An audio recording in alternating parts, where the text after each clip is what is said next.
Maswerteng tanghali po mga ka-STL. Narito na po ang resulta ng STL Pangasinan para sa araw na to, first draw, February 3, 2025, araw ng Lunes.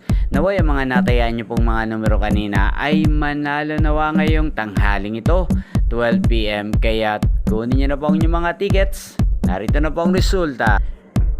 Ang mga numerong nanalo sa STL Pangasinan ngayong tanghaling ito, February 3, 2025, 12 PM. First draw result, 30 at 29 in exact order. Sa lahat po ng tumaya kanina sa STL Pangasinan para sa first draw ng 30 at 29, congrats po sa inyo, panalo po kayo. At ngayong tanghaling ito sa STL Pangasinan, natin pong i-shoutout si Kuya Loy ng Pangasinan na laging nanonood sa channel na to.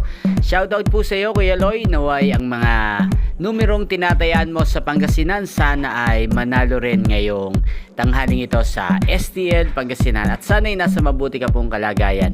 Gayon din po sa lahat po ng mga taga Pangasinan dyan na sumusuporta sa aking channel. Shoutout po sa inyo. Sa aking mga subscribers, shoutout po sa inyo. Inyo pong napanood ang resulta ng STL Pangasinan sa channel na to, Roderick Hernandez TV. Magkita-kita pong muli tayo mamayang alas 5 ng hapon dito po sa channel na to. Thank you for watching.